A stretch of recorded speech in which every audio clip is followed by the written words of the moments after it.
Welcome to the Infinite Women podcast. I'm your host, Allison Tyra, and today I'm joined by Dr. Ellie Woodacre, reader in Renaissance history at the University of Winchester and author of Queens and Queenship, to discuss the power of influential queen mothers. So, can we start with a bit of context around the typical role of a dowager queen? Yeah, so before we kind of talk about Dowager Queens, I think it's important to talk about all these kind of adjectives, all these labels we have to give queens. And Teresa Ehrenfeit once famously said, like, a queen needs an adjective. Like, we have to describe her role. Is she a consort queen, or is she a reigning queen, or a regnant queen? Is she a regent queen, etc.? So Dowager Queens are technically the widow of a previous king. Now, a dowager queen can just be the widow. So, like Joan of Navarre, who I wrote about, she was just the widow of Henry IV. She wasn't the mother of the next king, or they could be also the queen mother. So in this case, obviously, what we're thinking about the power of queen mothers, we're thinking about women who are the widow of previous rulers and also the mother of the next one, which puts them in a really important position as kind of the pivot point between reigns. And similar to how we might discuss that a queen consort is sort of that intersection of wife and views on what a wife should be in perceptions about wifeliness, how does this play out in terms of the intersection of motherhood and monarchy? Yeah, so I think one of the presumptions that we tend to have is we tend to focus on queens when they are young, right? We tend to focus on them when they are getting married or being betrothed or bearing heirs, etc. And we have this presumption that is that that older women are kind of marginalized, or they're kind of past their sell-by date, or once they're a widow, they're kind of shoved off to the corner of the court, or they're hived off to a nunnery, or they're no longer kind of powerful or useful. But actually, one of the things is we start to look more at these women is actually these women become matriarchs. Sometimes they reach the apex of their power and authority in their later years. And that's one of the things that I think is really, really important. And it becomes even more important when you start to look at queenship and monarchy globally, and you look at the difference between like monogamous and polygamous monarchies. And here we can really see in lots of examples in both Europe and beyond that a lot of women, again, are at their most powerful. They actually increase in power as they age rather than decrease and kind of retire off. So it really undermines this idea that the role of a queen was just to bear the heir and reinforces that many of them were very influential outside of just that, I don't want to say brood mare, but that is sort of what it feels like role. Yeah, well, I mean, it's kind of tied to that. I mean, obviously, we do focus on the bit when they are bearing the heirs and the pressure on women to bear heirs, etc. But I think part of that is for a woman, motherhood is where their power lies. I mean, and I think that there are two kind of ways in which that happens. For we're looking at European kind of monarchies. European monarchy is kind of centered around what Fanny Costandi called like la trinité, the trinity of monarchy, right? You've got the king, the queen, and the heir. And in that kind of scenario, that monogamous scenario, a woman plays a really important part as, again, this pivot point between reigns. She is the wife of one ruler, so she's very important in that reign. And she's also the transitional figure because she's the mother of the next ruler. And so this really helps her. She is the pivot point, the connection point, if you like, between one reign and another. And it can give her incredible power, particularly if her child's reign starts when they are in their minority. And so they can move into a regency position. And that point of connection between reigns, again, legitimizes their role as a potential regent. That and this idea of maternal duty or maternal care, that a woman would always put the needs of their child first before their own needs or ambition, etc. So it gives them a great deal of power and authority. Like I said, it's this kind of point of connection and legitimizing point for the next reign. So that's the kind of monogamous kind of factor that can give women power through maternity. And sometimes it can be an increase if you've just been the consort or the wife, and then all of a sudden you're kind of moved up to becoming the regent. That's a huge increase in kind of power and authority there. And a great example of that is like, say, Catherine de' Medici, right, who had been to some extent marginalized in her husband's reign, particularly because of the power of his mistress, Diane de Poitiers. But then in her son's reign, particularly her second son, Charles IX, she becomes the regent. And so she has incredible power. She kind of swells in kind of importance after her husband dies in 1559. So, we can really kind of see that. But if we switch to kind of a global monarchy, it becomes even more important. And one of the things that's really key with polygamous monarchy is that in a monogamous scenario, the king's wife is normally kind of the most important, generally the most important woman, or the premier woman of the realm. She's the other half of the ruling pair, if you like. But in a global monarchy, a ruler can have loads and loads of wives and loads of consorts and concubines, etc.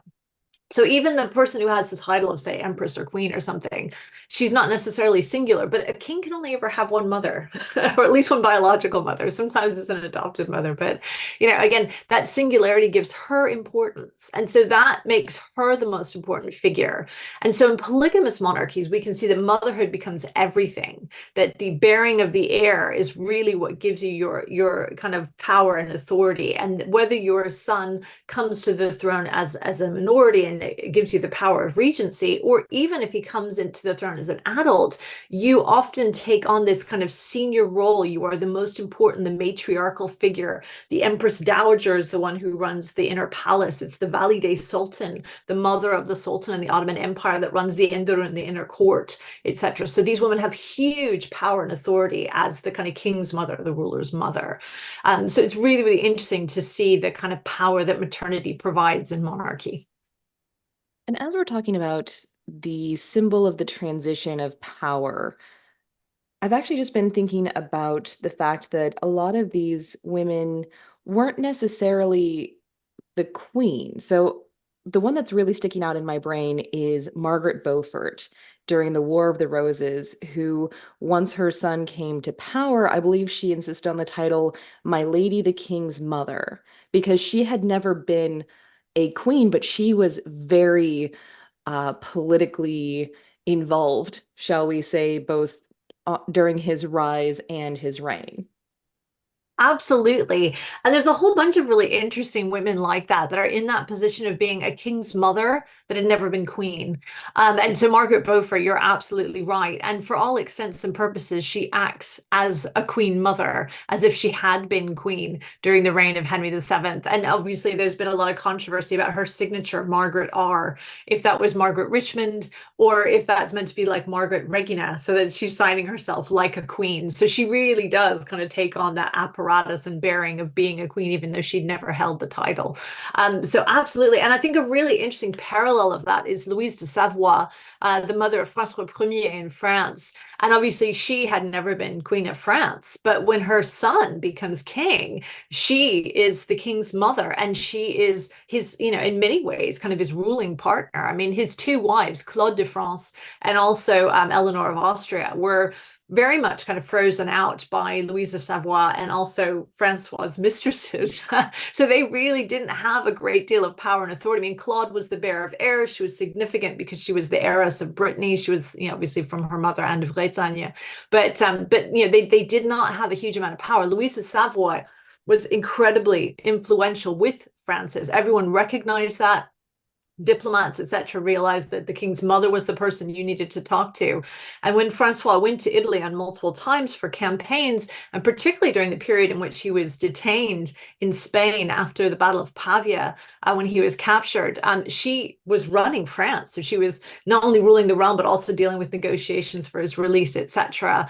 She hammered out the peace of the ladies with Margaret of Austria, for example, as well. So incredibly powerful, incredibly active woman, and again, was never queen herself. So yes, maternity can give you incredible power. You don't even need to have been a queen to exercise that power in your son's reign.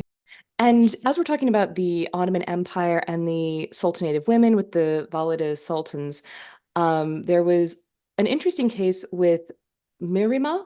She was really interesting because, again, she was never actually queen, but she was very influential during her father's reign and then her brother's and then her nephew's. So I'm assuming at least the nephew saw her as that maternal figure. But again, we're talking about a very influential female relative, but not actually the queen. And in this case, not actually the mother. Absolutely. I mean, I think one of the things is really significant about the Sultanate of Women period, and it's a period that kind of mirrors what's often called the monstrous regiment period in Europe, this period in the kind of 16th and 17th century where we have this kind of plethora of powerful women. We have regnant queens, we have consorts, we have powerful regent queens like Catherine de' Medici, who we were just talking about. And in the Ottoman Empire, we have this kind of glut of women from powerful kind of wives like Hurrem Sultan, who breaks all the rules in terms of her relationship with Suleiman the Magnificent, becomes incredibly powerful. And then, yes, Miramar, the daughter, who's incredibly powerful as a daughter of a sultan, but also again as the female relative. So you don't have to be a mother to have incredible power. And then of course there is a series of regents as well. So many fabulous women in this period who are powerful in all sorts of ways. So whether it's powerful wives like Hurrem Sultan, powerful daughters and aunts like Miramar, or powerful regent mothers, and even grandmothers. I think Kozam is also kind of powerful as a grandmother as well. So these women were incredibly influential, incredibly powerful, again, both explicitly and implicitly. And I think it shows you, again, this kind of presumption that that situations like the harem that we again view as being kind of over sexualized and disempowering for women can actually provide a basis for kind of female power and authority.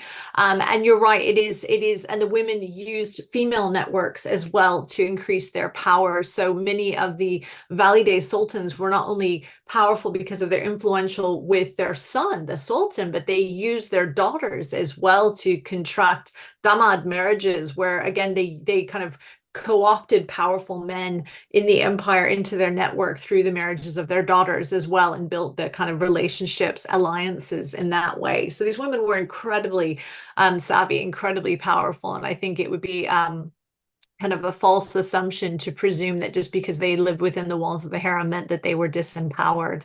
I think the Sultanate of Women period really demonstrates what women can do, in that environment. Now, last time you were here, we talked about the sexuality of queens and how that intersected with all sorts of social views on women's sexuality. God help us all.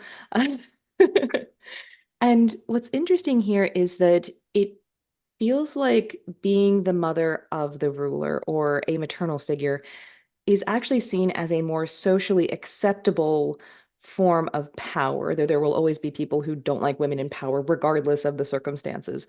But in this case, one of the themes that you talk about in your writing is how it plays into the social values of filial piety, respecting your mother, and the mother in that nurturing role as someone who can be trusted and only wants what's best for you, which of course is not necessarily always the case depending on your interpretation, but um it just seems like this was more socially acceptable. You're absolutely bang on there, and I would completely agree. I think one of the things that we talked about before is the kind of suspicion of women's power through intimacy, through their relationship with the king, through that influence they might have in pillow talk and intimate moments that other people couldn't access or see, even that kind of dark matter kind of influence, if you like. And you're right, there's a complete difference there. There's a real difference in terms of that women's role in their as a mother and the power that they exercise. And Leslie Pierce, who worked on the Sultanate of Women, talks about the power of the kind of post-sexual woman, i.e., the mother, after she has stopped being the bearer of heirs, stopped being a wife, stopped being a concubine or a consort, etc. And her power actually comes through maternity. It comes from this kind of post-sexual status.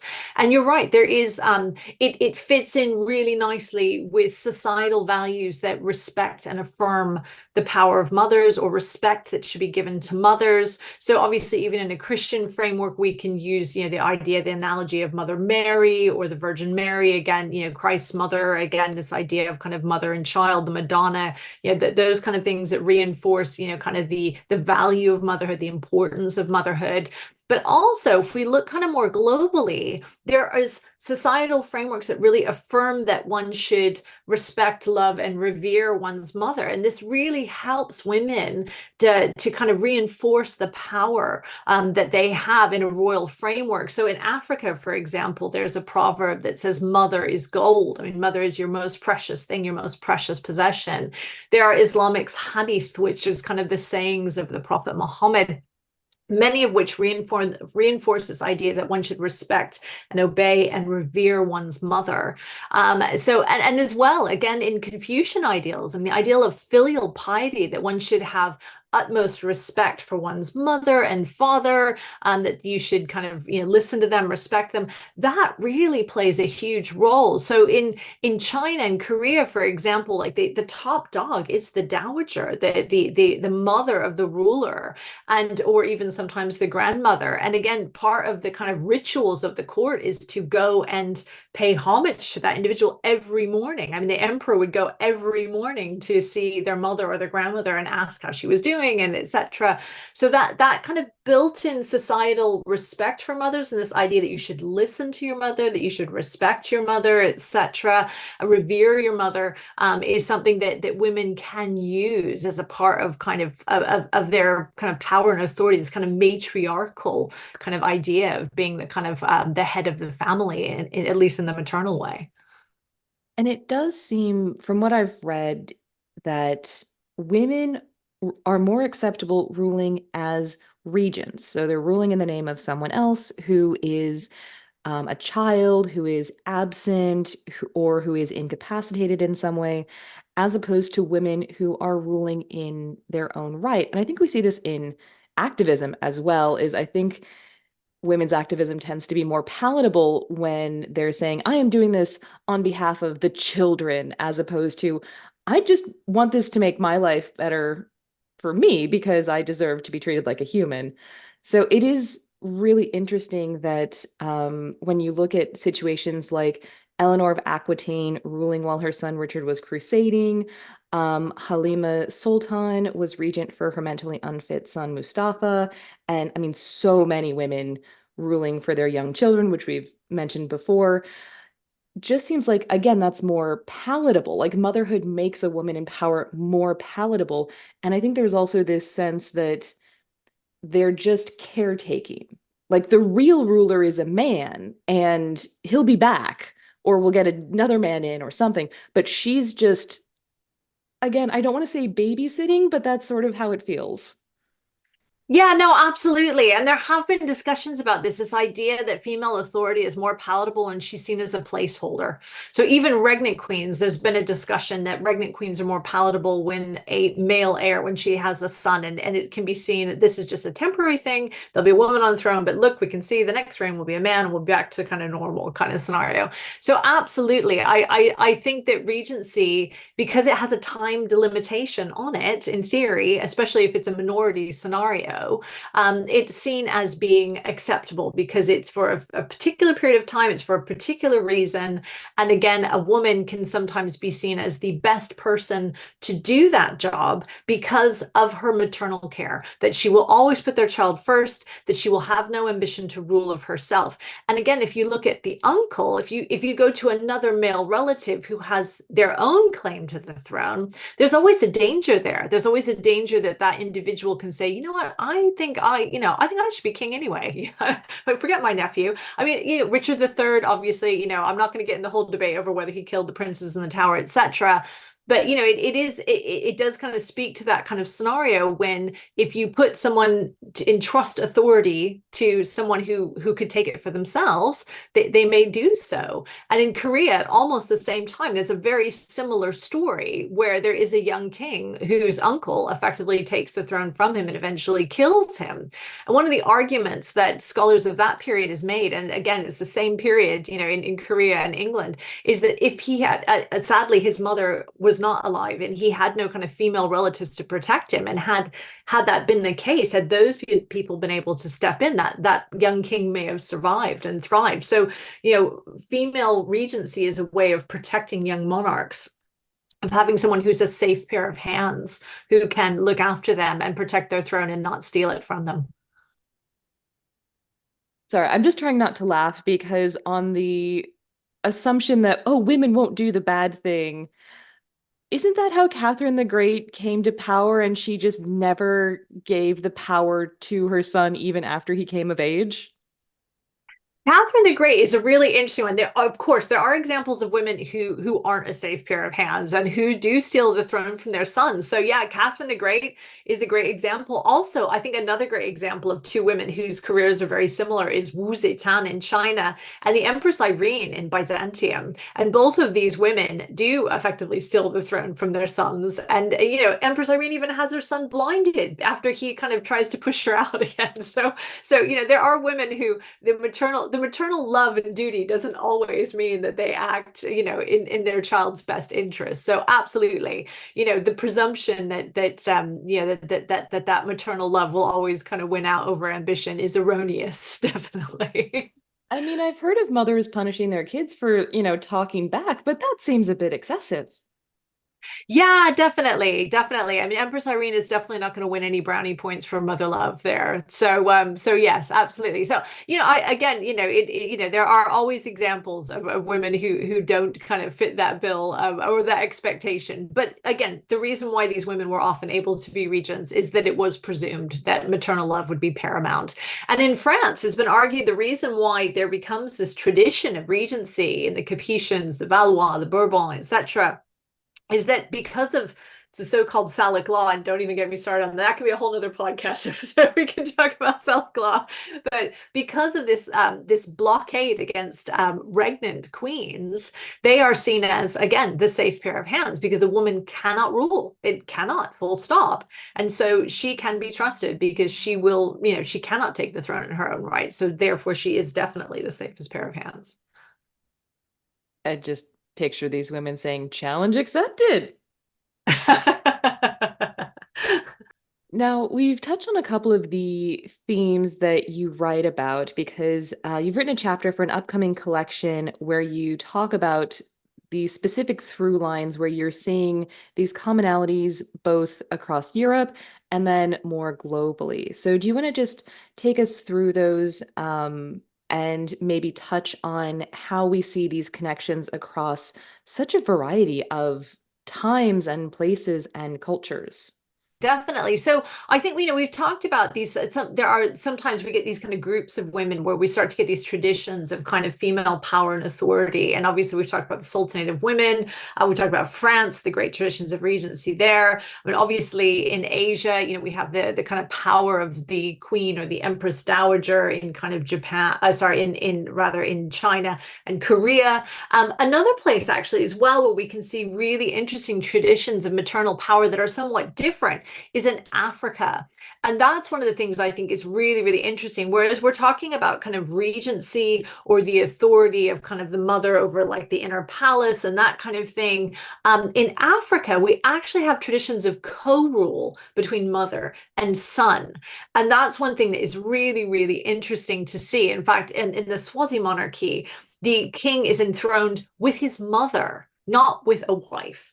And so that is an explicit co-rulership. So that's one thing I think is really important, the power of the queen mother as the ruler's mother. And sometimes even if she's not a biological mother, sometimes she's a female relative, an aunt, etc. Sometimes this idea of being the Ohema, the mother of the clan as well, that gives them this kind of, again, this elder matriarchal authority to decide the succession, to be consulted in important matters, etc. So I think that is a really, really interesting kind of a twist on maternal power as well, looking at kind of African monarchies and in a very different way than that kind of delimited regency type authority that we were talking about previously. And it is interesting when we're talking about going back to the polygamous versus monogamous, because obviously coming from Western backgrounds, we are more familiar and perhaps more comfortable with the monogamous perspective. But something that I feel like has come up a couple times now is the adoption. So even if we're talking about, say, consorts and concubines and whatever other titles women in that situation may have, even if you did not bear the child, you can always just adopt the child. And it doesn't really matter who well, it doesn't necessarily matter who gave birth to the child, but rather who claims them, who claims the motherhood and the power that comes with it. Yeah, yeah, absolutely. And I think there's some really interesting variations on the theme. So obviously biological motherhood is a really important factor. But it's not necessarily the most important factor. So you can have scenarios, say, for example, if we look at imperial China, there have been scenarios when an empress has adopted the son of a consort or a concubine and kind of made them the heir and favored them and acted as if they were their biological mother and therefore had that power of association with the next ruler. And so that's been significant. You can also have powerful grandmothers. And I think that's important, where sometimes the actual mother is sidestepped in favor of an elder. So again, the most, senior female has the power. And certainly that's the case in Korea when we have the first of the Chosun regents, Queen Junghui. She's the grandmother, and actually the mother is there. And actually Junghui at very particular times tries to defer to the mother, and yet she is the preferred, individual, is the most kind of senior kind of mother as well. Bumbutai, the Kangxi emperor's grandmother, was also really important in his reign. But yes, you can also have aunts being important. You can have other female relatives. And again, Africa again shows that importance where it's not necessarily your biological mother who is the co-ruler or the queen mother. It can be, again, another kind of female relative, sometimes from the maternal or paternal side, etc., who has that power and kind of shares co-rule with you. So yes, it doesn't have to necessarily be the biological mother who kind of can predicate this kind of maternal power. Well, and there's an interesting case from, again, the Sultanate of Women, because that was a really fascinating period, where, and I think you mentioned this, Qasim Sultan was regent for her son from 1623 to 1640. And then she was regent again for his son, which caused all sorts of drama with her daughter-in-law. And I believe resulted in Qasim Sultan being murdered 3 years after becoming regent for her grandson. So there was a lot going on there, is what I'm saying.